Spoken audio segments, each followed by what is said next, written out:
সূরা আনআমের 120 নম্বর আয়াতে আল্লাহ তাআলা বলেন, ওয়াযারু যাহিরাল ইসমি ওয়া বাতিনাহ, তোমরা প্রকাশ্য পাপ গোপন পাপ ছেড়ে দাও। প্রকাশ্য পাপ ছেড়ে দাও, গোপন পাপ ছেড়ে দাও, এটা হুকুম। সূরা আনআমের 151 নম্বর আয়াতে আল্লাহ তাআলা বলেন, ওয়ালা তাকরাবুল ফাওয়াহিশা মা যাহারা মিনহা ওয়া মা বাতান, প্রকাশ্য অশ্লীলতা গোপন অশ্লীলতার কাছেও যেও না। এক আয়াতে বললেন প্রকাশ্য পাপ গোপন পাপ ছেড়ে দাও, আরেক আয়াতে বললেন প্রকাশ্য অশ্লীলতা গোপন অশ্লীলতার কাছেও যেও না।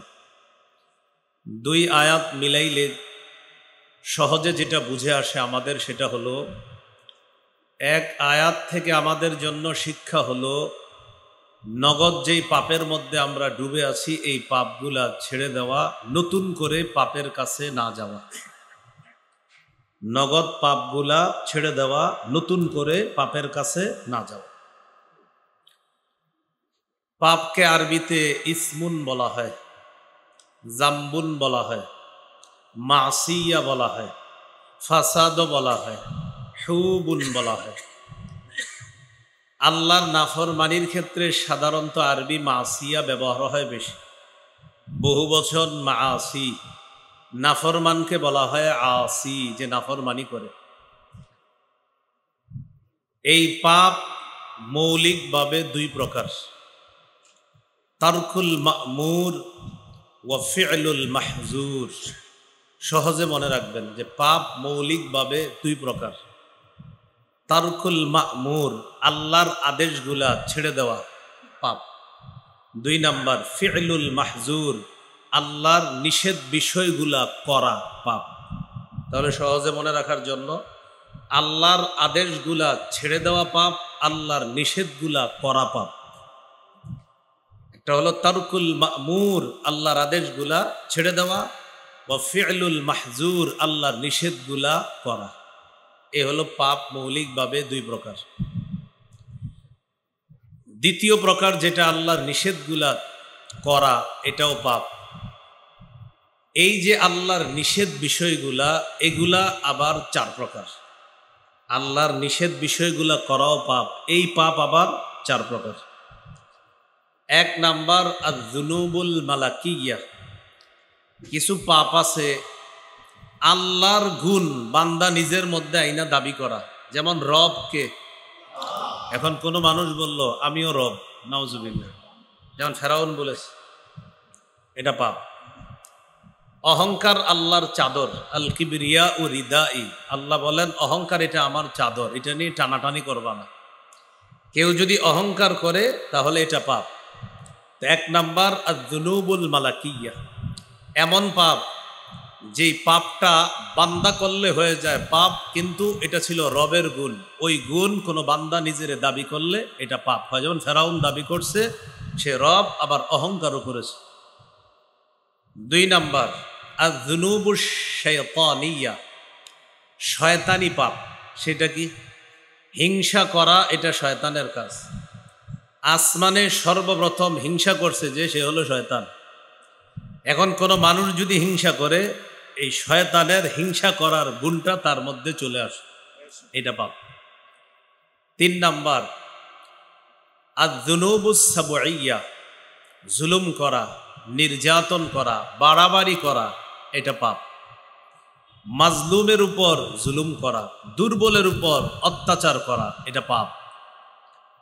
তিন নাম্বার আয-যুনুবুল বাহিমিয়া, পশু সুলভ কিছু পাপ, যেমন কুকুর রাস্তাঘাটে তার জৈবিক চাহিদা পূরণ করাটা তার কাছে কোনো ব্যাপার না, কিন্তু মানুষ ওই স্বভাব লালন করা, এটা পাপ। এগুলা হলো নিষেধ। শুরু থেকে আবার বলি, মৌলিকভাবে পাপ দুই প্রকার। এক নাম্বার আল্লাহর আদেশগুলা ছেড়ে দেওয়া পাপ, দুই নাম্বার আল্লাহর নিষেধগুলা করা পাপ। নিষেধ যেইগুলা পাপ, এগুলা আবার মৌলিকভাবে চার প্রকার। এক নাম্বার যেটা আল্লাহর গুণ, এটা কোনো বান্দা ধারণ করে নিজের ওই ক্ষমতায় মনে করা, এটা পাপ, এটা নিষেধ। দুই নাম্বার আয-যুনুবুশ শাইতানিয়া, শয়তানের কিছু পাপ আছে যেগুলো ও করে, আর এগুলা কোনো মানুষ যদি করে এটা মানুষের পাপ, এটা নিষেধ। 3 নাম্বার আয-যুনুবুস সাবউইয়া, জুলুম করা, নির্যাতন করা, বাড়াবাড়ি করা, দুর্বলের উপর আক্রমণ করা, এটা পাপ, এটা নিষেধ।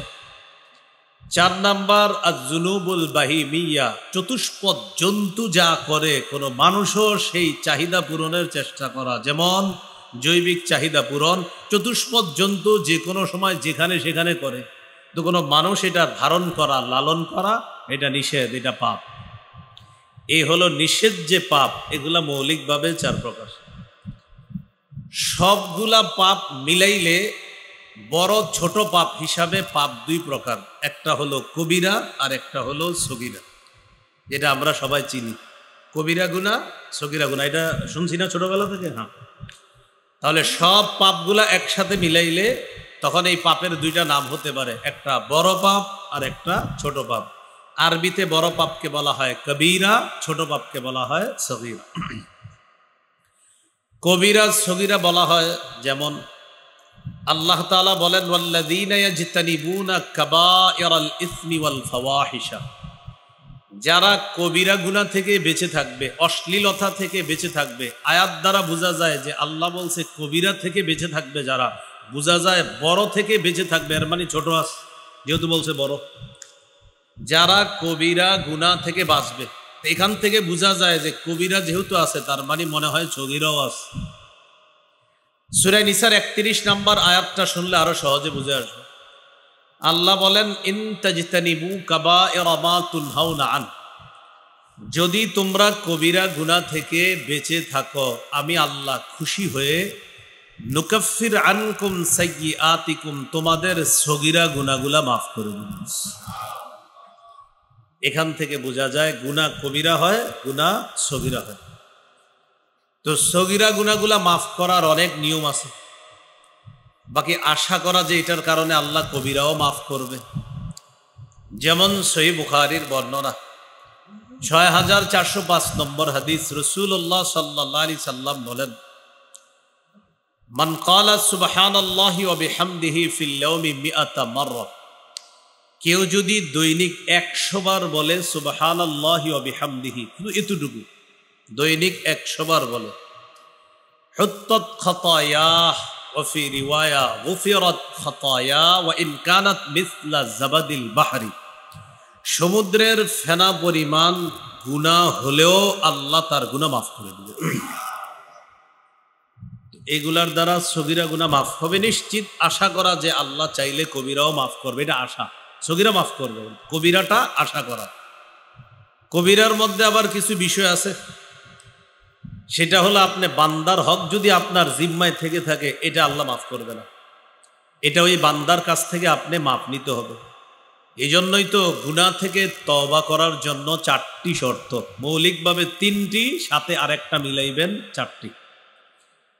1 নাম্বার শর্ত হলো আল ইখলাউ আনিল মাসিয়া, অতীতের গুনাহ থেকে ফিরে আসা।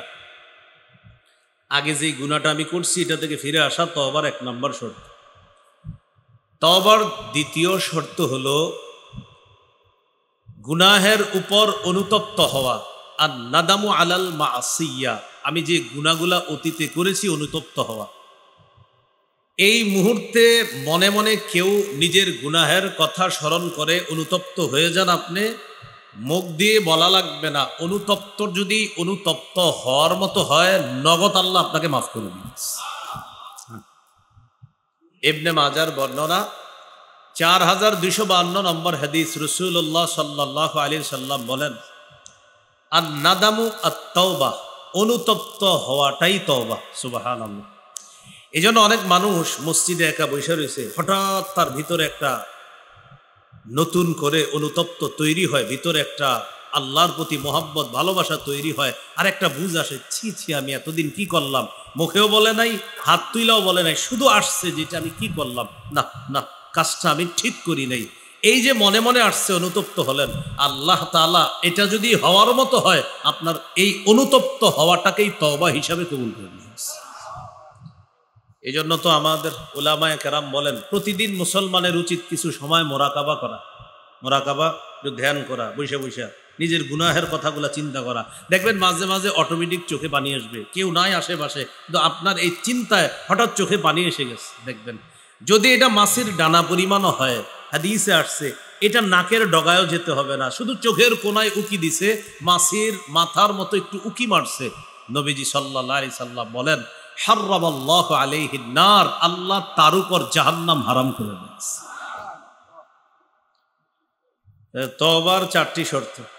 1 নম্বর অতীতের গুনাহ থেকে ফিরে আসা। 2 নম্বর গুনাহের উপর অনুতপ্ত হওয়া। 3 নম্বর দৃঢ় প্রতিজ্ঞা করা, আমি ভবিষ্যতে এই গুনাহ আর করব না। 4 নম্বর সেটা হলো বান্দার হক আমার জিম্মায় থেকে থাকলে এই হক যথাযথভাবে তার কাছে পৌঁছে দেওয়া, অথবা কোনোভাবে তার কাছ থেকে এই হক কোনোভাবে এটা মাফ করিয়ে নেওয়ার চেষ্টা করা। এই 4 শর্ত হলে আল্লাহ তওবা কবুল করবে।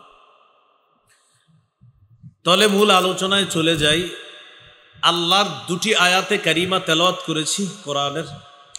একটা হলো সূরা আনামের 120 নম্বর আয়াত, নগদ গুনাহগুলা ছেড়ে দাও। 151 নম্বর আয়াত, নতুন করে গুনাহের কাছে যেও না। আজকের তৃতীয় কথা, দেখেন মাঝে মাঝে আমাদের গুনাহ হয়ে যায় মানুষ হিসাবে, কিন্তু গুনাহ হয়ে গেলে কাউকে না বলা। এই 3 নম্বর কথাটা আজকে মনে রাখবো। আমাদের পাপ কখনো হয়ে গেলে সবার কাছে বলে না বেড়ানো।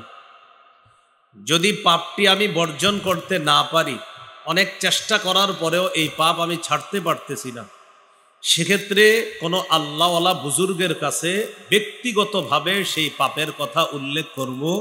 হুজুর, আমি তো এই পাপ থেকে বাঁচতে পারতেছি না, কোনো ঔষধ আছে কিনা, কোরআন সুন্নাহ অনুযায়ী কোনো ট্রিটমেন্ট আছে কিনা আমাকে একটু বলেন হুজুর, আমি তো অনেক চেষ্টা করতেছি, পারতেছি না। ব্যক্তিগতভাবে কোনো আল্লাহওয়ালা বুজুর্গের কাছে এটা বলা যাবে। এটাকে বলা হয় ইসলাহুন নফস।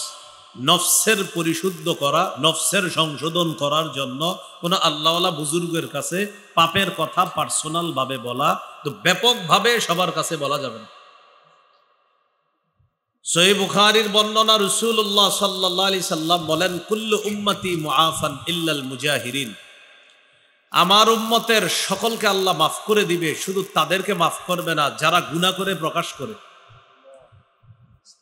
রাসূলুল্লাহ সাল্লাল্লাহু আলাইহি সাল্লাম বলেন, কিছু মানুষ বোকার মতো রাতের বেলা গুনাহ করে, সকালবেলা বন্ধুদের কাছে বলে বেড়ায়, আমিলতুল বারিহাতা কাযা ওয়া কাযা ওয়া ক্বাদ সাতারাহুল্লাহ। রাসূলুল্লাহ সাল্লাল্লাহু আলাইহি সাল্লাম বলেন, এক ব্যক্তি রাতে পাপ করেছে, তার এই পাপ আল্লাহ ঢেকে রেখেছে, তো সে সকালবেলা মানুষের কাছে বলে বেড়ায় আমি রাতে এই পাপ করেছি। নবীজি বলেন, আহা, আল্লাহ ওর পাপের উপর পর্দা ফেলে রেখেছিল, ও আল্লাহর এই পর্দাটা উঠায়া দিল, মানুষের কাছে পাপের কথা বলল। পর্দা রাখছিল আল্লাহ, আপনি পর্দা উঠায় ফেলছেন। বন্ধুদের কাছে বলে বেড়ায়, দোস্ত রাতের বেলা এই নাটক দেখছি, তোর কি অবস্থা দেখছিস নি? ফেসবুকে গুনাহের কথা শেয়ার করে যে এই নাটকটি আমি দেখেছি, আমার এই অভিমত। ডিয়ার ফ্রেন্ডস ও আমার বন্ধুরা, তোমরাও তোমাদের অভিমতগুলা শেয়ার করো। আপনি কোটি কোটি মানুষকে গুনাহের সাক্ষী বানাচ্ছেন। সহিহ মুসলিমের বর্ণনা, কিয়ামতের ময়দানে কোন কোন পাপী বান্দাকে আল্লাহ পর্দার আড়ালে ডেকে নেবেন। পর্দার আড়ালে ডাকার পর আল্লাহ তাআলা বলবেন, আতারিফু যামবা কাযা ওয়া কাযা, আচ্ছা তুমি কি এই পাপ স্বীকার করো? 3 বার স্বীকৃতি নিবে। ওই বান্দা বলবে, হ্যাঁ আমি স্বীকার করতেছি এই পাপ। আল্লাহ তাআলা তার স্বীকৃতি নেওয়ার পর তাকে বলবে, তোমার কিছু কিছু ভালো কাজ আছে, এগুলার প্রতি আমি আল্লাহ সন্তুষ্ট, অনেক খুশি ছিলাম, তোমার পাপগুলা আমি ঢেকে রেখেছি, নাও ডান হাতে আমলনামা দিয়ে দিলাম, পর্দার আড়ালেই ক্ষমা করে দিলাম, পাপগুলা গোপনেই রেখে দিলাম। দুনিয়াতে যে আরেকজনকে বলে দিলাম। এজন্য 3 নম্বর কথাটা গুরুত্বপূর্ণ, আমরা মনে রাখবো। পাপ হয়ে গেলে সকলকে বলে বেড়াবো না। একান্ত যদি পাপটা ছাড়তে না পারি, চিকিৎসা হিসাবে কোনো আল্লাহওয়ালা বুজুর্গের কাছে চিকিৎসা দেওয়ার জন্য আমি বলবো, হুজুর আমি তো এই গুনাহটা ছাড়তে পারতেছি না, এখন আমি ব্যক্তিগতভাবে আপনারা জানাইলাম, হুজুর আমি কি করতে পারি? তখন আল্লাহ ওয়ালা বুজুর্গ আপনাকে বিভিন্ন আমল দিবে, বিভিন্ন পদ্ধতি বলে দিবে, সেটা শুধু জায়েজ আছে, কিন্তু সবার কাছে বলে বেড়াবেন। এখন আপনাদের প্রশ্ন আসবে মনের মধ্যে, বা আমি চলে যাওয়ার পরে অনেকে প্রশ্ন করতে পারেন, এখানে ওলামা একরাম তাদেরকে না, আমারে তো আজকের পরে পাবেন না, ওনাদেরকে খালি জ্বালাইতে পারেন কালকে থেকে, যে হুজুর উনি যে বইলা গেল পাপ ব্যক্তিগতভাবে কাউকে বলা যাবে, এটার দলিল কি? হুজুরদেরকে আপনারা ধরা শুরু করলেন, আমি তো চলে গেছি। পাপ যে ব্যক্তিগতভাবে বলা যাবে এটারও দলিল আছে। সহিহ বুখারীর 526 নম্বর হাদিস। সুবহানাল্লাহ। এক সাহাবী রাসূলুল্লাহ সাল্লাল্লাহু আলাইহি সাল্লামের কাছে এসে বললেন, হুজুর আমার একটা পাপ হয়ে গেছে। এখন দেখেন এই জায়গায় সাহাবী বলেন এই কি পাপ, কারণ যদি বলতো আমরা জেনে ফেলতাম। সাহাবী বললে আমরা জেনে ফেলতাম। এখান থেকে শিক্ষা হলো পাপ কাউকে না বলা, শুধু নবীজিরে বলছে। নবীজি বললেন কি, ও আচ্ছা আচ্ছা আচ্ছা, নবীজি শুনলেন, কিন্তু আমরা কিন্তু জানতে পারি না এই পাপটা কি। এখান থেকে দুইটা শিক্ষা, পাপ সকলের জানা দরকার নাই, যিনি জানলে কাজ হবে তিনি জানলে হবে, বাস শুধু নবীজি জানলেই হবে। সাহাবী গিয়ে বললেন, হুজুর আমার তো একটা পাপ হয়ে গেছে। ওই মুহূর্তে আল্লাহ তাআলা সূরা হুদের 114 নম্বর আয়াত নাজিল করে দিয়েছে। ওই আয়াতে আল্লাহ তাআলা বলেন, ওয়া আকিমিস সালাতা তারাফাইন নাহারি ওয়া যুলাফাম মিনাল লাইল ইন্নাল হাসানাতি ইউযহিবনাস সাইয়্যাত। নবী আপনি তাকে জানায়া দেন, তুমি নামাজ কায়েম করো দিনের দুই প্রান্তে আর রাতের কিছু অংশে, মানে 5 ওয়াক্ত নামাজ পড়ো, নিশ্চয়ই পুণ্য পাপকে মিটিয়ে দেয়। এই আয়াতে পুণ্য দ্বারা উদ্দেশ্য হলো 5 ওয়াক্ত নামাজ। 1 নম্বর উদ্দেশ্য 5 ওয়াক্ত নামাজ। রাসূলুল্লাহ সাল্লাল্লাহু আলাইহি সাল্লাম তাকে বললেন, তুমি 5 ওয়াক্ত সালাত আদায় করো তো ঠিক মতো? জি হুজুর করি। তুমি যেই গুনাহের কথা আমাকে বলেছো, দেখেন গুনাহটা কি আমরাও জানি না। তুমি যেই গুনাহের কথা বলেছো কি জানি না, এটা জানে কে? ওস্তাদ জানে আর ছাত্র জানে, আর কেউ জানে না। তো তুমি যেটার কথা বলেছো, আল্লাহ বলেছে 5 ওয়াক্ত নামাজ পড়লেই এই গুনাহ আল্লাহ মাফ করে দিবে। আব্দুল্লাহ ইবনে ওমর রাদিয়াল্লাহু তাআলা আনহুমার কাছে এক ব্যক্তি গেছে। যাওয়ার পরে আব্দুল্লাহ ইবনে ওমর রাদিয়াল্লাহু তাআলা আনহুমাকে বললেন, হযরত আমার তো বড় পাপ হয়ে গেছে। আল আদাবুল মুফরাদ ইমাম বুখারী রাহমাতুল্লাহ আলাইহি হাদিস আনছেন। আব্দুল্লাহ ইবনে ওমর রাদিয়াল্লাহু তাআলা আনহুমা জিজ্ঞাসা করলেন, কি পাপ? বললেন এই পাপ। এখন দেখেন তো, ওস্তাদ জিজ্ঞাসা করলেন কোন পাপ, ছাত্র বললেন এই পাপ। পাপটা কি? হাদিসে উল্লেখ নেই। এর মানে আমাদেরকে জানতে দেয় না এই বিষয়টা, কারণ পাপ প্রকাশ করা যাবে না। ওস্তাদ জানছে আর ছাত্র বলছে, বাস তারা দুইজন জানে। আব্দুল্লাহ ইবনে ওমর রাদিয়াল্লাহু তাআলা আনহুমা বললেন, আরে তুমি এত টেনশন করো না। এভাবে বললেন, তুমি এত টেনশন করো না, সান্ত্বনা দিলেন, তুমি এত টেনশন করো। তোমার আম্মা আসেনি? বলছে জি আমার আম্মা আছে। যাও মায়ের সেবা করো, তোমার এই পাপ আল্লাহ মাফ করে দিবে। তো আমি এখন কি দলিল দিলাম? যে পাপ যে ব্যক্তিগতভাবে পার্সোনাল ভাবে কোনো আল্লাহওয়ালাকে জানানো যাবে, এটার দলিল দিলাম। তো সবাইকে যে জানানো যাবে না, এটারও দলিল আমরা পেয়ে গেলাম, যে সবাই জানা দরকার নাই, শুধু আল্লাহওয়ালা বুজুর্গ যিনি ইসলাহের কাজ করে, আত্মশুদ্ধির কাজ করে, তাদেরকে জানালেই হবে। আল্লাহ আমাদেরকে কথাগুলা বোঝার তৌফিক দান করুন। এই হলো আজকের 3 নম্বর কথা। 4 নম্বর কথা, যে কোনো পাপকে আমরা পাহাড়ের মতো মনে করব।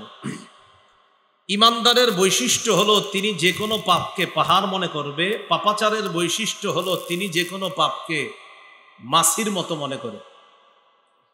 সহিহ বুখারীর বর্ণনা, আব্দুল্লাহ ইবনে মাসউদ রাদিয়াল্লাহু তাআলা আনহুর বর্ণনা, তিনি বলেন, ইন্নাল আবদাল মুমিনা ইয়ারা যুনুবাহু কাআন্নাহু কাঈদুন তাহতা জাবালিন ইয়াখাফু আন ইয়াকা আলাইহি। ইমানদার পাপকে মনে করে পাহাড়, এই পাহাড় তার উপরে পড়বে, সে ধ্বংস হয়ে যাবে। ইমানদার মনে করে পাপ হলো পাহাড়, এই পাহাড় তার উপরে পড়বে, সে ধ্বংস হয়ে যাবে।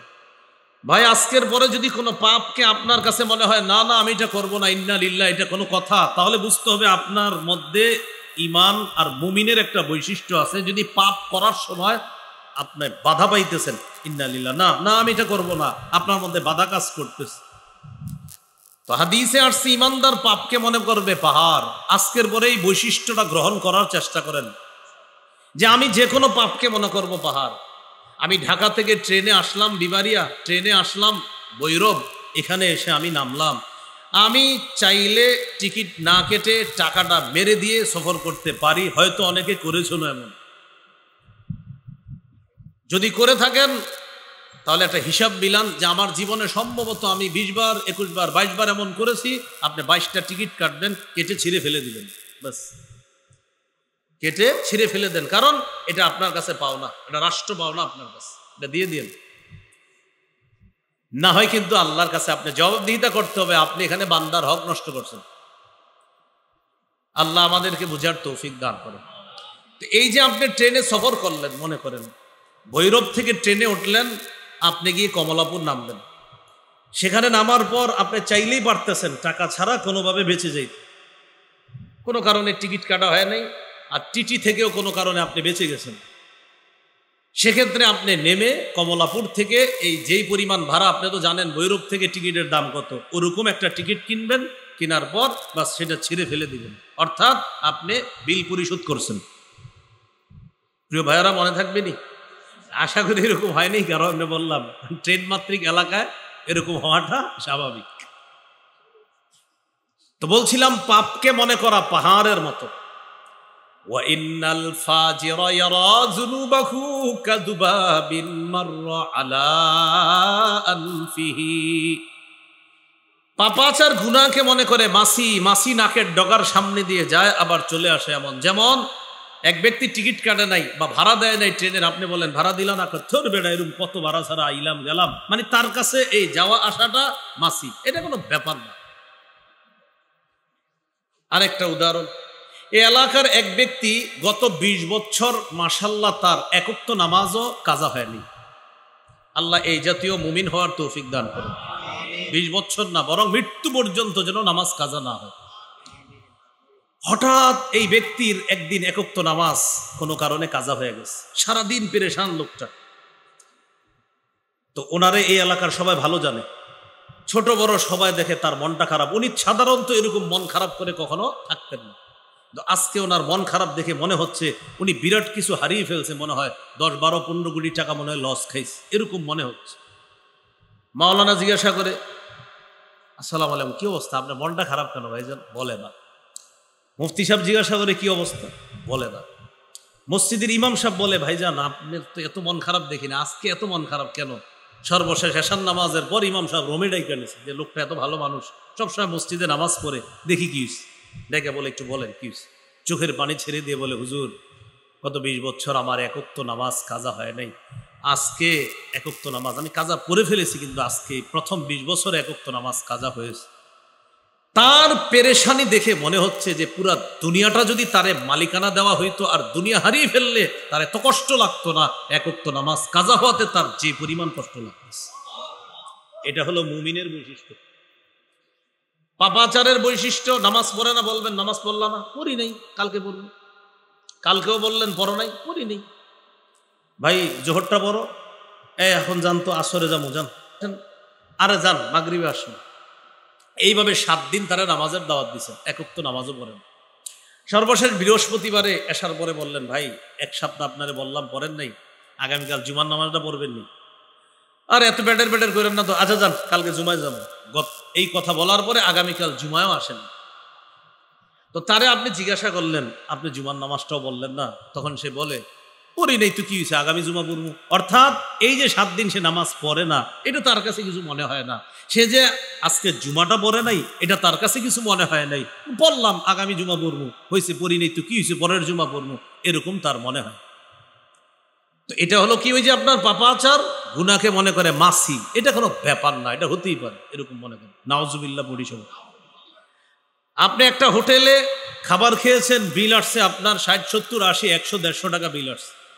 আপনি চাইলেই কোনো কারণে এই হোটেল ফাঁকি দিয়ে টাকাটা পরিশোধ না করে বের হয়ে যেতে পারেন, চাইলে। আপনি বের হয়ে আসছেন ভুলে, ইচ্ছা করে না, ভুলে আসার পরে মনে পড়ছে ইন্না লিল্লাহ, বিল তো দিইনি আমি।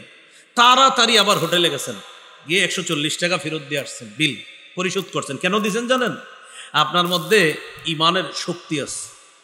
এই জন্য আপনি তাড়াতাড়ি গেছেন বিল পরিশোধ করার জন্য, কারণ আল্লাহর ভয় আছে আপনার মধ্যে যে ইন্না লিল্লাহ, আমি কি জবাব দিব। এই জন্য আপনি তাড়াতাড়ি পরিশোধ করার জন্য গেছেন।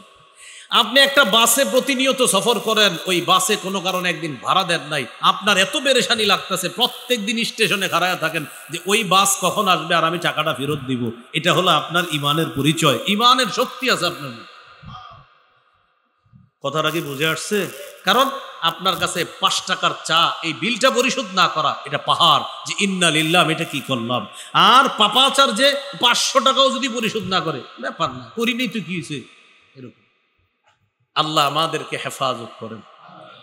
তাহলে আজকের 4 নাম্বার কথা গেল। আজকে থেকে ইনশাল্লাহ, অতীতে যা হয়েছে মাফ চাইবো আল্লাহর কাছে। আজকে থেকে যে কোনো পাপ, ছোট হোক বড় হোক, এটাকে আমরা পাহাড়ের মতো মনে করব। কারণ মুমিন পাপকে মনে করে পাহাড়, পাপাচার পাপকে মনে করে মাসি। আমরা পাপকে পাহাড়ের মতোই মনে করে খাঁটি মুমিন হওয়ার চেষ্টা করবো ইনশাআল্লাহ। আজকের 5 নম্বর কথা, তিরমিজির হাদিস 2305 নম্বর হাদিস। রাসূলুল্লাহ সাল্লাল্লাহু আলাইহি সাল্লামের সাহাবী আবু হুরায়রা রাদিয়াল্লাহু তাআলা আনহুর বর্ণনা, তিনি বলেন রাসূলুল্লাহ সাল্লাল্লাহু আলাইহি সাল্লাম একদিন বললেন, মাইয়াখুযু আন্নী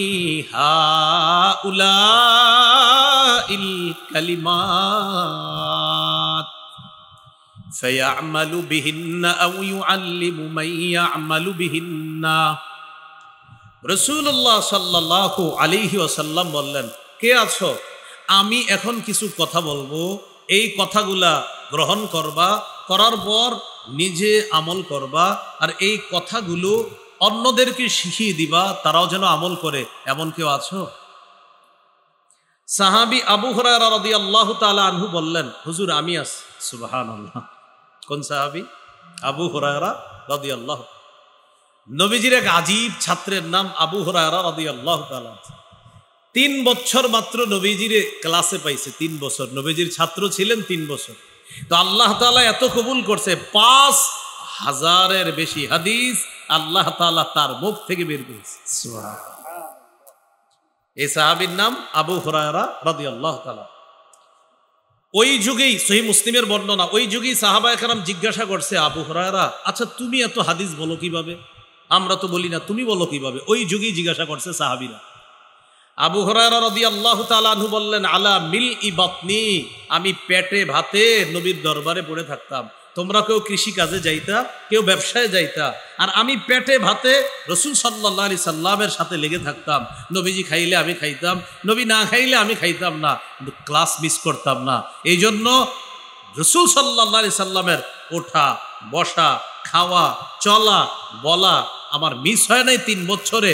এই জন্য আমি যত বেশি দেখেছি সবগুলো আমি স্মরণে রেখেছি, আর এইগুলা এখন আমি শুনিয়ে দিচ্ছি। তাহলে ওই যুগেই বলছে যে আমি পেটে ভাতে রাসূল সাল্লাল্লাহু, পেটে ভাতে বুঝেন তো, পেট ভাতে আমরা কারে করি? কাজ করেন, পেটে ভাতে করি, মানে যদি হুজুর কিছু দেয় তো খাই, নাইলে নাই, বেতন টেতন নাই, এই এরকম। তো আবু হুরায়রা রাদিয়াল্লাহু তাআলা আনহুর শুরুর দিকে মেধা ছিল, বেশি মেধা ছিল না। শুরুর দিকে ওনার মেধা বেশি ছিল না। মাশাআল্লাহ, মাদ্রাসা তারবিয়াতুল উম্মার এখানে অনেক ছাত্র আছে, উস্তাদরা আছে, মন দিয়ে শুনি। অনেক ছাত্রদের মেধা একটু কম থাকে, মিডিয়াম মেধা থাকে। একজনে 1 ঘন্টায় যা পারে, এই ছেলেটা 5 ঘন্টায় তা পারে। এক্ষেত্রে প্রথম কথা হলো, কোনো ছেলে যদি 1 ঘন্টায় 2 পৃষ্ঠা পড়া মুখস্থ করতে পারে, আল্লাহর কাছে শুকরিয়া আদায় করা আর মাশাআল্লাহ বলা যে আলহামদুলিল্লাহ, মাশাআল্লাহ, এই ছেলেটা 1 ঘন্টায় 2 পৃষ্ঠা পারে। আর আপনি 2 ঘন্টায় 2 পৃষ্ঠা পারেন, তাও শুকরিয়া আদায় করবেন যে এটা আমার আল্লাহর অনুগ্রহ। আমার আল্লাহ অনুগ্রহ করেছেন বলে ও 1 ঘন্টায় 2 পৃষ্ঠা পারে। আমার প্রতি আমার রবের অনুগ্রহ, আমি 2 ঘন্টায় 2 পৃষ্ঠা পারি, এটা আমার রবের অনুগ্রহ। আমার রব চেয়েছে তাই ও 1 ঘন্টায় পারে 2 পৃষ্ঠা। আমার রব আমাকে তৌফিক দিয়েছে তাই আমি 2 ঘন্টায় 2 পৃষ্ঠা। এরকম মানসিকতা যেই ছাত্রগুলা লালন করবে, ওদের মেধা আল্লাহ আস্তে আস্তে বাড়ায় দিবে, কারণ ও রবের ফয়সালায় খুশি। তো আবু হুরায়রা রাদিয়াল্লাহু তাআলা আনহুর শুরুর দিকে বেশি মেধা ছিল না। একদিন তিনি মসজিদের মধ্যে, মসজিদে নববীতে রাসূল সাল্লাল্লাহু আলাইহি সাল্লাম আসলেন। আসার পর রাসূলুল্লাহ সাল্লাল্লাহু আলাইহি সাল্লাম আবু হুরায়রা রাদিয়াল্লাহু তাআলা আনহুর দিকে তাকাইলেন। আবু হুরায়রা রাদিয়াল্লাহু তাআলা আনহু নবীজিকে বললেন, বুখারীতে আছে বর্ণনাটা, 119 নম্বর হাদিস, সামিআতু মিনকা হাদিসান কাসীরান ফাআনসা। ইয়া রাসূলুল্লাহ, আমি আপনার কাছ থেকে অনেক হাদিস শুনি, কিন্তু হাদিসগুলা শুধু ভুলে যাই, মুখস্থ রাখতে পারি না। রাসূলুল্লাহ সাল্লাল্লাহু আলাইহি সাল্লাম বললেন, উবসুত রিদাআক, তুমি তোমার চাদরটা বিছিয়ে দাও। ফাবাসাততুহু, আমি আমার চাদরটা বিছিয়ে দিলাম। ফাগারাফা বিয়াদাইহি, রাসূলুল্লাহ সাল্লাল্লাহু আলাইহি সাল্লাম দুই হাত মোবারক দিয়ে চাদরে এইভাবে কি জানি ঢাললেন। এবার রাসূলুল্লাহ সাল্লাল্লাহু আলাইহি সাল্লাম বললেন, চাদরটা পেঁচাও। তো পেঁচাইছে। পেঁচানোর পর বললেন, এটা তোমার নিজের সাথে মিলাও। আবু হুরায়রা রাদিয়াল্লাহু তাআলা আনহু বলেন, জামামতুহু ইলা সদরি। ইলা সদরিটা ডাইরেক্ট মতনে নাই, এটা বাইনা সত্রাইন, দুই লাইনের মাঝখানে ছোট্ট করে আছে, বুখারীতে আছে। এটা আবার মোবাইলের যে বুখারী আপনারা অনেকে পড়েন, ওখানে এই অংশটা পাবেন না। মূল কিতাবের বুখারীর দুই ইবারতের দুই লাইনের মাঝখানে ছোট্ট করে আছে, জামামতুহু ইলা সদরি, আমি চাদরটা পেঁচায়া আমার বুকের সাথে মিলাইলাম। ফামা নাসিতু শাইআন বাদা, চাদর বুকের সাথে মিলানোর পর আমি যা শুনি আর কখনো ভুলি না।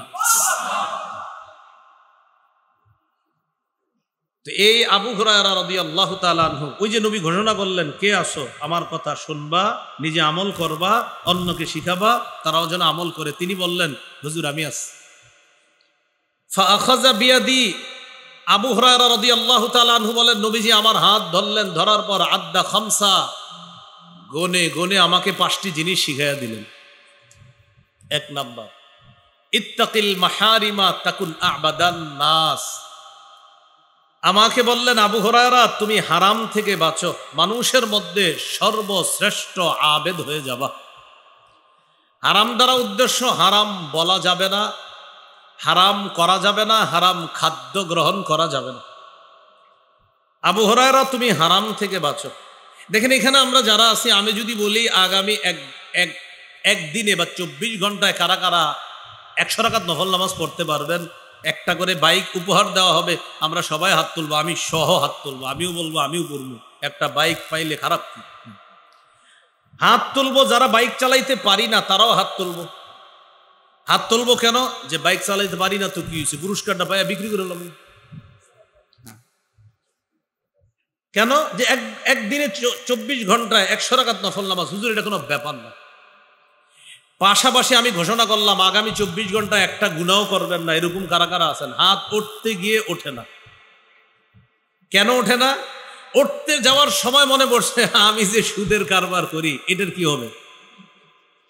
আমি যে ঘুষের কারবারের সাথে জড়িয়ে আছি এটার কি হবে? আমি যে আগামীকাল দালালি করে 6 লাখ 7 লাখ কামাবো এটার কি হবে? আগামীকাল অমুক জমিনের দালালি করেই তো আমি প্রায় ওখানে ধোকাবাজি করবো, ক্রেতা বিক্রেতা উভয়ের সাথে। ওরা জানবে ধোকাবাজি, ওরা জানবে যে আমি নিছি 50, তো আমি তো এখানে ধোকাবাজি করবো 7.5 লাখ, এটা কেমনি বুঝবে ওরা? এইভাবে আপনার যে করবে, উনি হলেন বিক্রেতা, উনি ক্রেতা, আমি মধ্যস্থতাকারী। উনি বলে দিলেন ভাই 6 লাখ করে হলে আমি ছেড়ে দিব। ওনার কাছে এসে বললাম ভালো একটা জমি আছে, কত কইরা? মালিক বলছে আপনার 10,50,000 কইরা, বাকি আপনি যেহেতু আমার কাছের লোক, হয়তো আমি বললে কিছু কমাবে। উনি খুশি হয়ে কয় ওই জমিনটা মানে খুব আপনার পছন্দনীয় জমি। বলতেছে ভাই 10 কইরা পারবেননি? বলতেছে উনি রেট দিছে কত? 6। আমি আইসা কত বললাম কত? মালিকের রেট 10.50 আছে, আপনি বললে কিছু কমাবো। বলতেছে ভাই 10 কইরা। আমি বললাম আরে কমায়া যায় না, 50 কমাই নেবেন? আর কি সুন্দর কথা। তাহলে এই যে মাঝখানে হয়তো ওনার জমিটা বিক্রি করে দিলে উনি খুশি হয়ে আমার কিছু দিতেন হয়তো, কিন্তু মাঝখানে 4 লাখ টাকা অঘটন ঘটাইয়া দিলাম। উনিও জানে না। ওনারা বলতেছি ভাই আপনি ওনার সাথে কথা বলা দরকার নাই, অনেক ইয়া মানুষ, কি করে না করে আমারা দিয়েছেন দায়িত্ব, আমি করি। ওনারা আবার বলছে আপনি কিন্তু ওনার সাথে কথা করেন। উনি এরে বলছি উনি ঝামেলার, আর ওনারে বলছি উনি ঝামেলার, মাঝে আমি ভালো 4 লাখ। এই যে এই কাজগুলা তো যাই হোক, আর এরকম না করা। তো হাত তুলছে, আপনার হাত উঠে না কেন? হারাম ছাড়ার জন্য হাত উঠে না। এখান থেকে বোঝা যায় নফল ইবাদতের চ্যালেঞ্জ নেওয়াটা আমাদের কাছে সহজ হলেও হারাম ছেড়ে দেওয়ার চ্যালেঞ্জ নেওয়াটা অনেক কঠিন। এই জন্য রাসূলুল্লাহ সাল্লাল্লাহু আলাইহি সাল্লাম বললেন, ইত্তাকিল মাহারিম, হারাম থেকে বাঁচো। হারাম কথাও বলবা না, মানে মিথ্যা বলবা না, হারাম কর্ম করবা না, মুখ দিয়ে হারাম খাদ্য খাবা না। তাকুন আবাদান নাস, মানুষের মাঝে শ্রেষ্ঠ আবেদ হয়ে যাবা, শ্রেষ্ঠ ইবাদত গুজার বান্দা হয়ে যাবা।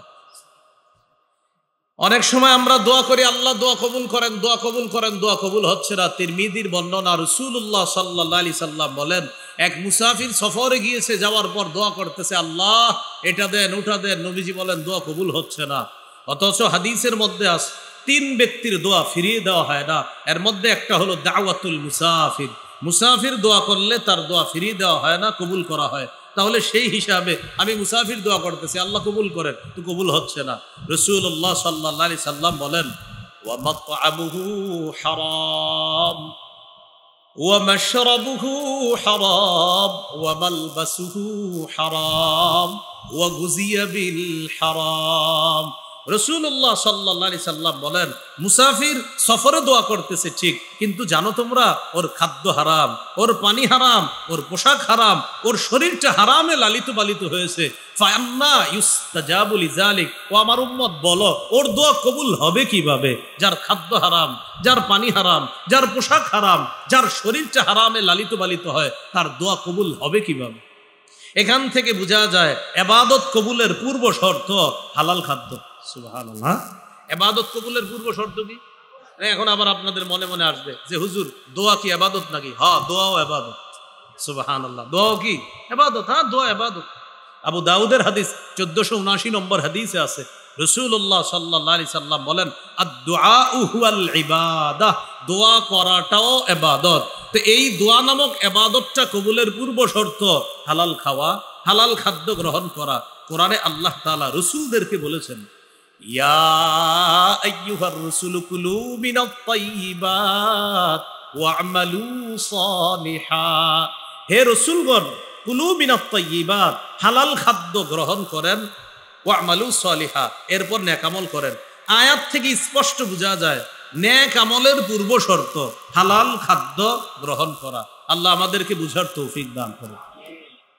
আপনি হজ করে আসলেন, আপনি নিয়ত করলেন হজ করার পরে এই কাজগুলো ছেড়ে দিব আমি, আপনি সুদি কারবারের সাথে জড়িয়ে আছেন, আর নিয়ত করলেন হজ থেকে আসার পর আপনি ভালো হয়ে যাবেন। ভালো হবেন মানে আপনি যাদের থেকে সুদের মাধ্যমে বেশি টাকা নিছেন, এই টাকার মালিক আপনি কিয়ামত পর্যন্ত হবেন না। কিন্তু আবারও বলছি, আমি এক ব্যক্তির কাছ থেকে আপনি 500 টাকা পাওনা ছিলেন, এই 500 পরিশোধ করার সময় সুদের অংশ নিছেন 100, তাহলে মূল টাকা কত? বলেন, মূল টাকা কত? এই 500 আপনি পাওনা নিলেন, কত বাড়তি? 100 আপনার না, যার থেকে নিছেন তার, এটা সে এখনো মালিক, ওরে ফিরিয়ে দেন। আপনি 14 বার হজ করেন, কেউ 40 বার হজ করেন, আমৃত্যু প্রতি বছর হজ করেন, টাকা ফেরত না দেওয়া পর্যন্ত আপনার কিন্তু এগুলো কবুল হচ্ছে না। আপনি ওদেরকে ফেরত দেন। একটা আদা আর একটা কবুল হওয়া, দুইটা দুই জিনিস। একটা হলো আদায় করেছি, হুজুর আমি ফজর নামাজ আদায় করেছি, এটা আদায় হওয়া।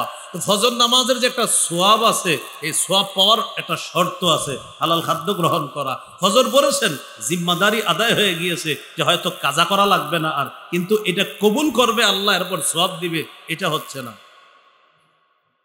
আল্লাহ আমাদেরকে বুঝার তৌফিক দান করেন। রাসূলুল্লাহ সাল্লাল্লাহু আলাইহি সাল্লাম বললেন, হারাম থেকে বাঁচো, হারাম খাদ্য, হারাম কথা, হারাম কর্ম থেকে বাঁচো।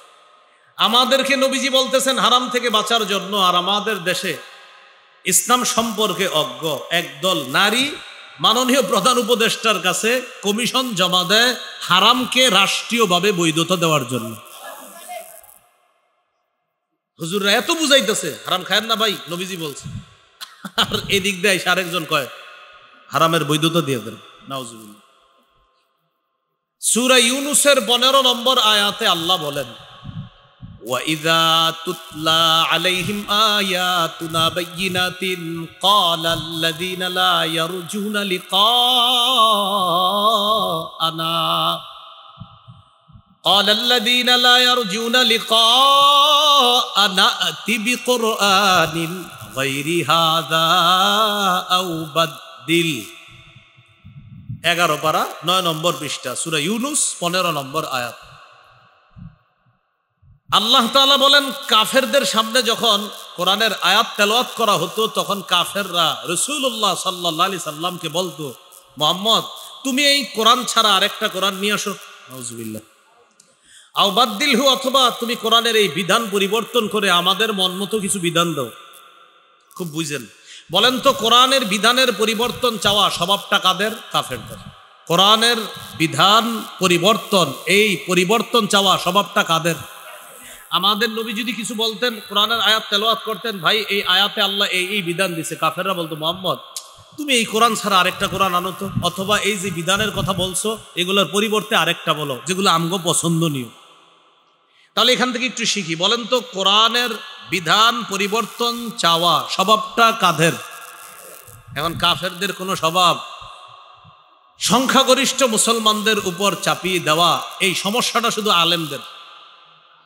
বলেন কাদের? বলেন এই যে কোরআনের বিধান পরিবর্তন চাওয়া, এরকম কোন চাওয়া, এই সমস্যাটা শুধু আলেমদের। কাদের? সবাই বলেন, সবাই বলেন। হুজুরা ডাকলে যান না কেন? সমস্যা কাদের বললো ওনারা? সবাই কি বললো? বলেন না, বলেন বলেন।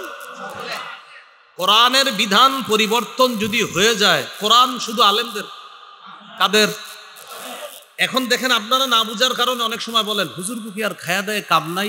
এখন দেখেন তো, কোরআনের বিধান পরিবর্তন চাওয়া আর উলামায়ে কেরাম এটার প্রতিবাদ করা, এটা কি কাজ নাকি কাজ না?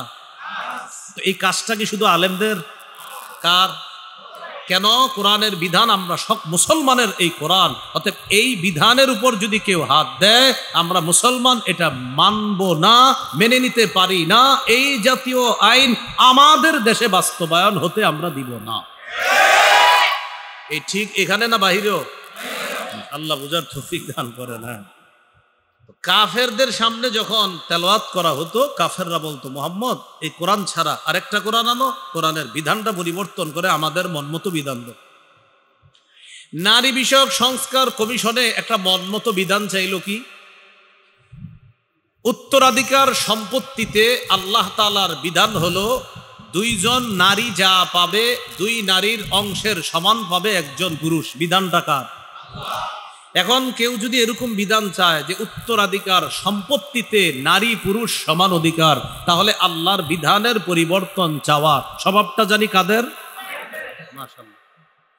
রাসূলুল্লাহ সাল্লাল্লাহু আলাইহি ওয়াসাল্লাম বললেন, হারাম থেকে বাঁচো, আল্লাহর শ্রেষ্ঠ আবেদ হয়ে যাবা। এখন দেখেন, নারী বিষয়ক সংস্কার কমিশনের একটা অধ্যায়ের মধ্যে তাদের চাওয়া হলো যৌন কর্মীদেরকে শ্রম অধিকার আইনে শ্রমিকদের মর্যাদা দেওয়া। জিনা হালাল না হারাম? নবীজি বললেন হারাম থেকে বাঁচো, শ্রেষ্ঠ আবেদ হবা। এখন হারাম রাষ্ট্রীয়ভাবে করার পায়তারা চলছে। সূরা নূরের 2 নম্বর আয়াতে আল্লাহ বলেন, আয-যানিয়াতু ওয়াজ-যানি ফাজলিদু কুল্লা ওয়াহিদিম মিনহুমা মিআতা জালদাহ। অবিবাহিত নারী পুরুষ ব্যভিচার করলে তাকে 100 বেত্রাঘাত করা হবে। ব্যভিচার যদি বিবাহিত কেউ করে তাকে পাথর মেরে হত্যা করা হবে। তো একদিক দিয়ে হারাম থেকে বাঁচার জন্য আলেমরা আপনাদেরকে ওয়াজ করে কত বোঝানোর চেষ্টা করে, অন্য দিক দিয়ে রাষ্ট্রীয়ভাবে হারামকে আইন হিসাবে প্রতিষ্ঠিত করার চেষ্টা চালানো হয়। তো এই জন্য ওয়াজের ময়দানে আলেমরা বুঝাবে, আর উলামায়ে কেরাম সম্মিলিতভাবে যখন বলবে যে ইসলাম বিরোধী কোনো কর্মকাণ্ডের ব্যাপারে আমাদের শক্ত অবস্থান সম্মিলিত দরকার, তখন সবাই একসাথে হওয়ার চেষ্টা করবে ইনশাআল্লাহ। আল্লাহ তৌফিক দান করেন। তাহলে হারাম থেকে বাঁচবো। হারাম কথাও, হারাম কর্ম, হারাম খাদ্য। হারাম কথা মিথ্যা কথা, এ মিথ্যা কথা বলা যাবে না। হারাম কর্ম, যে কোনো হারাম কাজ করা যাবে না। শিরক করা যাবে না। মায়ের নাফরমানি করা যাবে না। অন্যায়ভাবে দারিদ্রতার ভয়ে সন্তান হত্যা করা যাবে না।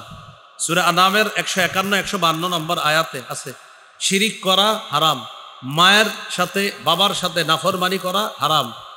কে খাওয়াবে আমার সন্তানটাকে, এই ভয়ে সন্তান হত্যা হারাম। মানে একটা হয়েছে সন্তান, 10 বছর সন্তান নিচ্ছেন না কেন? কে খাওয়াবে? হারাম। 4 নাম্বার, প্রকাশ্য অশ্লীলতা, গোপন অশ্লীলতার কাছে যাওয়া হারাম। 5 নাম্বার, অন্যায়ভাবে কাউকে হত্যা করা হারাম। 6 নাম্বার, এতিমের সম্পদের কাছে যাওয়া হারাম। 7 নাম্বার ওজনে কম দেওয়া হারাম। 8 নাম্বার পরিমাপে কম দেওয়া হারাম। 9 নাম্বার কথা বললে মিথ্যা কথা বলা হারাম। 10 নাম্বার ওয়াদা করলে খেলাফ করা হারাম। তো এই হারামগুলা থেকে আমরা বাঁচবো। এগুলো হারাম কর্ম, হারাম কথা, হারাম খাদ্য থেকে বাঁচা। নবীজি জানি আবু হুরায়রা রাদিয়াল্লাহু তাআলা আনহুকে গুনে গুনে কয়টা শিখাবে? 5টা। 2 নাম্বার ওয়ারদ বিমা কাসামাল্লাহু লাকা তাকুন আগনান নাস, আল্লাহ তোমার জন্য যা ফয়সালা করেছেন, যা বন্টন করেছেন, এতে তুমি খুশি থাকো। মনের দিক থেকে মানুষের মাঝে তুমি সবচেয়ে ধনী মানুষ হয়ে যাবে। 3 নাম্বার ওয়া আহসিন ইলা জারিকা তাকুন মুমিনা, প্রতিবেশীর সাথে উত্তম আচরণ করো, খাঁটি মুমিন হয়ে যাবে। আমি এখানে আসার পর যখন নামলাম, এলাকার অনেকগুলা যুবক মাদ্রাসার ছাত্র আমার সাথে মুসাফা করছে, সালাম দিছে।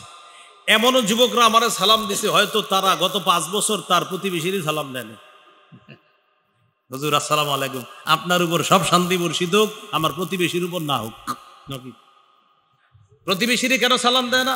আমাকে পাশের ঘরের ওবায়দুল্লাহ ভাই, এর কি সালাম দেন? আচ্ছা, ও এর সালাম দেন না কেন? আমাকে উত্তর পাড়ার ইউসুফ ভাই, মানে উনি ইউসুফ ভাই, উনি ওবায়দুল্লাহ ভাই, উনি আব্দুর রহমান ভাই, আব্দুর রহিম ভাই, এই জন্য সালাম দেন। আচ্ছা, তো আমার দিলেন কেন? আপনি তো হুজুর ঢাকা থেকে আসছেন, এই জন্য। তো রাসূলুল্লাহ সাল্লাল্লাহু আলাইহি সাল্লাম বলেন, আহসিন ইলা জারিকা তাকুন মুমিনা, প্রতিবেশীর সাথে উত্তম আচরণ করো, খাঁটি মুমিন হবা। এক হাদিসে আল্লাহ রাসূল সাল্লাল্লাহু আলাইহি সাল্লাম বলেন, প্রতিবেশীর হক আদায় করো বিস সালাম, সালামের মাধ্যমে হলেও প্রতিবেশীর হক আদায় করো। তাহলে প্রতিবেশীকে সালাম দিব তো? নিয়ত করে ফেলেন, 5 ওয়াক্ত নামাজে একজনের সাথে 5 বার দেখা হলে 5 বারই সালাম দেন। মসজিদে আসলো, আসসালামু আলাইকুম। বের হওয়ার পরে 2 জন বাজারে গেছেন একসাথে, বাজারে যাওয়ার পর আপনি ডানে, উনি বামে, একটু পরে আবার বাজার থেকে ফেরার পর আবার রাস্তায় দেখা, আসসালামু আলাইকুম। অথচ একটু আগে আপনাদের আলাদা হয়েছেন, আপনার বাস সালাম দিবেন, এইভাবে সালাম দিবেন। এই যে দেখেন, আমরা 2 জন মুসাফা করলাম। রাসূলুল্লাহ সাল্লাল্লাহু আলাইহি সাল্লাম বলেন, 2 মুমিন মুসলমান একসাথে যখন সাক্ষাৎ করে, মুসাফা করে, মুসাফা করার পর তারা পৃথক হওয়ার আগেই গাছের পাতা যেমন ঝরে পড়ে যায়, তাদের গুনাহগুলা গাছের পাতার মতো ঝরে পড়ে যায়। এখন এই গাছের পাতার মতো গুনাহ ঝরুক, বাবার গুনাহ ঝরুক দরকার আছে, মায়ের গুনাহ ঝরুক দরকার আছে, চাচার গুনাহ ঝরা দরকার আছে। আব্বাকে সন্তান মুসাফা করে না, মুয়ানাকা করে না, মুসাফা মুয়ানাকা পরে সালামও দেয় না। হুজুর আব্বারে সালাম, কি বলেন আপনি? এগুলা কোনো কথা? আব্বারে সালাম দেয় না, আম্মারে সালাম দেয় না, স্ত্রীকে স্বামী সালাম দেয় না, রাস্তাঘাটে 14 জন কাউরে সালাম দেয়, 14 জন মহিলাদের, মানে অন্যান্য মহিলাদেরকে খুব সুন্দর করে সালাম দেয়, স্ত্রীকে সালাম দেন।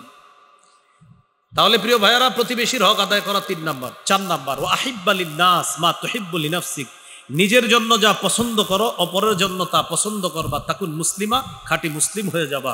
5 নাম্বার ওয়ালা তুকসিরিদ দিহকা ফাইন্না কাসরাতাদ দিহকি তুমিতুল কলবা, তুমি বেশি হাসবে না, বেশি হাসি অন্তরকে মৃত বানিয়ে দেয়।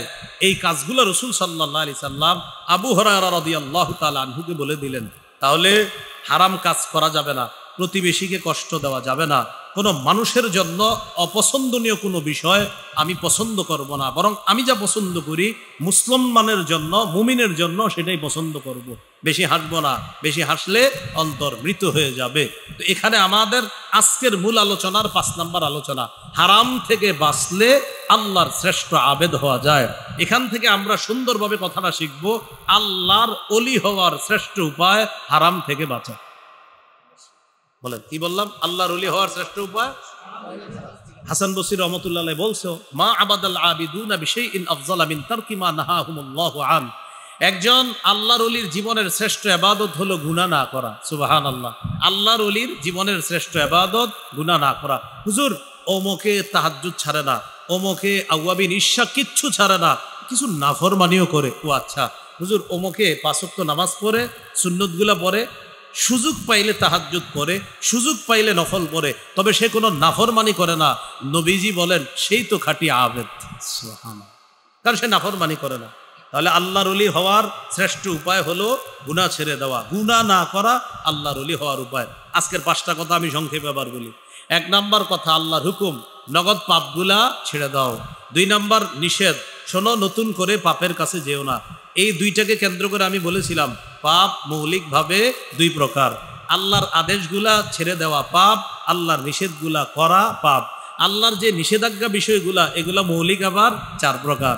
আল্লাহর গুণাবলী কোনো বান্দা যদি নিজের দাবি করে এটা পাপ। শয়তানের কিছু বৈশিষ্ট্য আছে যেমন হিংসা করা, এটা পাপ, এটা নিষেধ। 3 নাম্বার আয-যুনুবুস সাবউইয়া, কারো উপর জুলুম নির্যাতন করা, এটা পাপ, এটা নিষেধ। 4 নাম্বার আয-যুনুবুল বাহিমিয়া, পশু সুলভ কিছু পাপ আছে, এগুলা নিজের মধ্যে আনা, এগুলা পাপ। এরপরে টোটাল পাপগুলা মিলিয়ে পাপ ছিল 2 প্রকার, কবিরা, সগীরা, বড় গুনাহ, ছোট গুনাহ। এই ছিল আমাদের আজকের প্রথম দ্বিতীয় আলোচনার মধ্যে অনেকগুলা কথা। তাহলে 1 নাম্বার আল্লাহ বলেন পাপ ছেড়ে দাও, 2 নাম্বার নতুন করে পাপের কাছে যেও না। এই জায়গায় আবার গুরুত্বপূর্ণ একটা কথা বলেছি, আপনাদের মনে থাকার কথা। গুনাহ থেকে তওবা করার জন্য মৌলিক 3টি শর্ত, সাথে আরেকটি 4টি বলে ফেলি আবার। গুনাহ থেকে ফিরে আসা, গুনাহের উপর অনুতপ্ত হওয়া, দৃঢ় প্রতিজ্ঞা করা নতুন করে গুনাহ করব না, বান্দার হক থেকে থাকলে এগুলো আদায় করে দেওয়া। আমাদের মৌলিক আলোচনার 3 নাম্বার আলোচনা ছিল পাপ মানুষ হিসাবে হয়ে যেতে পারে, হইলে সবাইকে বলে বেড়াবো, না মাশাআল্লাহ সবাইকে বলবো না, হ্যাঁ না ছাড়তে পারলে কোনো আল্লাহওয়ালা মুরব্বীকে জানাবো। 4 নাম্বার যে কোনো গুনাহকে মুমিন মাছির মতো মনে করবে। কিসের মতো? মাশাআল্লাহ পাহাড়ের মতো। আর পাপাচার যে কোনো গুনাহকে মাছির মতো মনে করবে। 5 নাম্বার হারাম ছেড়ে দেওয়াটাই শ্রেষ্ঠ আবেদ হওয়ার উপায়, শ্রেষ্ঠ ওলি হওয়ার উপায়। তাহলে আজকে থেকে আমরা একটা অঙ্গীকার করতে পারি যে পারতপক্ষে কোনো গুনাহ করার যখন আমার সামনে আসবে আমি ভাবতে হবে, আমি চিন্তা করতে হবে, আমার সামনে পাহাড়, এই পাহাড় পড়বে, আমি মরে যাব, আমি ধ্বংস হব, যে কোনো গুনাহকে ধ্বংসযোগ্য অপরাধ মনে করা। এর মাঝে বলেছিলাম হক আদায় করার কিছু সিস্টেম, ট্রেনে, বাসে, বিভিন্নভাবে এইভাবে আমরা হকগুলো আদায় করে দিব। আল্লাহ আমাদের সকলকে হারাম বর্জন করে হালালময় জীবন যাপন করার তৌফিক দান করেন।